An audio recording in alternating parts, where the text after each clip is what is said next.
पूरे देश में 5G टेलीकॉम यूजर्स का दायरा तो बढ़ रहा है, लेकिन साथ में इंटरनेट कारोबार की ग्रोथ भी सुस्त पड़ रही है। वर्ष 2016 से 2020 के दौरान देश में इंटरनेट कारोबार की ग्रोथ दहाई के आंकड़े में हुआ करती थी, लेकिन टेलीकॉम रेगुलेटर TRAI के आंकड़ों के मुताबिक इस साल जून तिमाही में ये ग्रोथ सिर्फ 1.7% ही देखने को मिली है। एंट्री और मिड लेवल के स्मार्टफोन की बिक्री सुस्त रहने की वजह से इंटरनेट कारोबार की ग्रोथ पर असर पड़ा है। इस बीच देश में 5G टेलीकॉम यूजर्स का आंकड़ा 10 करोड़ के आंकड़े को पार कर चुका है।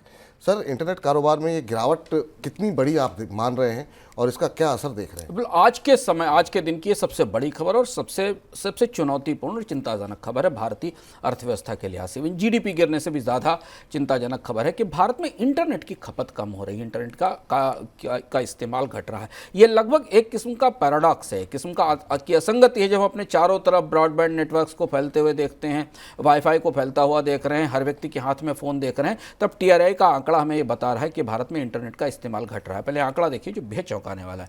2016 से 2020 के दौरान भारत में इंटरनेट की जो ग्रोथ रेट थी, इंटरनेट के इस्तेमाल की ग्रोथ रेट थी, वो डबल डिजिट में थी। और वो अब पिछले 2 सालों में 2021 और 22 में जब भारत में सबसे ज़्यादा टेलीकॉम क्रांति हुई, सबसे ज़्यादा स्मार्टफोन बिके, भारत में सबसे ज़्यादा कंपनियों ने नए नए प्लान लॉन्च किए, तब वो घटकर केवल 4% रह गई। 4% की ग्रोथ रेट भारत में इंटरनेट के इस्तेमाल की है, जबकि हम ये सोचते हैं कि भारत का डिजिटल इंडिया काफ़ी बड़ा है और देश में डिजिटल इंडिया मिशन के कारण हर व्यक्ति के हाथ में इंटरनेट मौजूद है। TRAI का आंकड़ा बता रहा है कि तिमाही में जो पहली तिमाही थी इस साल की, उसमें तो ये 2% से भी नीचे आ गई। ये बेहद ढांचागत चुनौती दिखाई दे रही है भारतीय अर्थव्यवस्था में, जो कि जिससे लग रहा है कि भारत को जिस डिजिटल लीप फ्रॉग करने की या डिजिटली आगे बढ़ने की ज़रूरत है, वहाँ इंटरनेट जो बुनियादी चीज़ है उसका इस्तेमाल भी घट रहा है। और इसके घटने की वजहें हैं बेहद पेचीदा हैं, जो इस रिपोर्ट से निकलकर सामने आई हैं।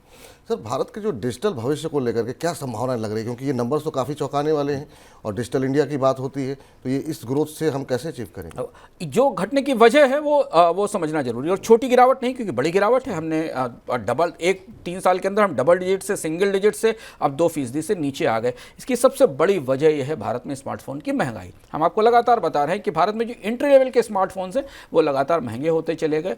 अब जो नए फ़ोन हैं वो महंगे हैं और इसलिए इंटरनेट का इस्तेमाल स्मार्टफोन के जरिए कम हो रहा है, पहली चीज़। दूसरी बात ये कि भारत में टेलीकॉम सेक्टर में मोनोपोली आने के बाद, डुओपोली आने के बाद कंपनियों ने डेटा की दरें लगातार बढ़ाई, क्योंकि उन्होंने महंगा स्पेक्ट्रम खरीदा था और उस महंगे स्पेक्ट्रम का असर अब हमें दिखाई देने लगा। उस महंगे स्पेक्ट्रम के कारण उन्होंने इंटरनेट के चार्जेस ऊपर किए। भारत में जबकि इंटरनेट सस्ता होना चाहिए था, रोटी कपड़ा और इंटरनेट जैसी बातें कही जाती थी कि भारत को रोटी कपड़ा और इंटरनेट की ज़रूरत है, तब इंटरनेट के दाम या मोबाइल फ़ोन पर जो सर्विसेज हैं, टैरिफ है, उनमें 2 साल में लगातार बढ़ोतरी हुई। उस बढ़ोतरी का असर भी हमें दिखाई दिया। तो एक तो हैंडसेट महंगा हुआ, दूसरा इंटरनेट का चार्ज महंगा हुआ। तीसरी जो ढांचागत स्ट्रक्चरल चुनौती भारत में इंटरनेट को लेकर है, और ये काफ़ी गंभीर होने वाली है आने वाले 6 महीनों में, साल भर में, कि भारत में इंटरनेट की खपत और कम हो सकती है। उसकी वजह यह है विपुल जी कि भारत में इंटरनेट से लोगों का पहला परिचय मोबाइल इंटरनेट के जरिए हुआ। मोबाइल इंटरनेट महंगा है क्योंकि सरकार स्पेक्ट्रम महंगा बेचती है, कंपनियों पर उस पर टैक्स लगता है और उसके बाद कंपनियां उस महंगे स्पेक्ट्रम को खरीद कर आपको डेटा की महंगी सेवाएं देती। थोड़े समय तक बाजार को अधिग्रहण को हासिल करने के लिए तो सस्ती सेवाएं दी जाती हैं, फिर उसके बाद जब आरपूस घटने लगते हैं, रेवेन्यू घटने लगते हैं, तो दरें बढ़ाई जाती हैं। इंटरनेट का जो दूसरा जरिया है जिसके जरिए इंटरनेट की खपत बढ़ाई जा सकती है, वो फिक्स लाइन ब्रॉडबैंड इंटरनेट है। उसका विस्तार भारत में उतनी तेजी से नहीं हो पाया। शहरों को छोड़ दिया जाए तो भारत में फिक्स लाइन ब्रॉडबैंड इंटरनेट का विस्तार नहीं है।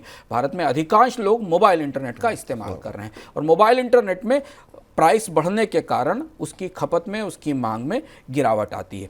और इसलिए ये गिरावट इसलिए चिंताजनक है, जिस डिजिटल इंडिया की तरफ जिस तरफ आपने इशारा किया कि भारत में जितनी भी फिनटेक क्रांति होनी है, जितनी भी ई-कॉमर्स क्रांति होनी है, जितनी भी ई-एजुकेशन होनी है, जितना भी ई-हेल्थ चलाया जाना है, ये सब जो पूरा ई है वो इंटरनेट पर निर्भर है। और जब लोग इंटरनेट का इस्तेमाल ही नहीं करेंगे, उनको अफोर्डेबल ही नहीं रहेगा, जब उनके पास इंटरनेट खरीदने की या बिल देने की क्षमता नहीं रहेगी, तो इन सारी क्रांतियों का क्या होगा, ये कैसे चलेगी, ये समझने वाली बात है।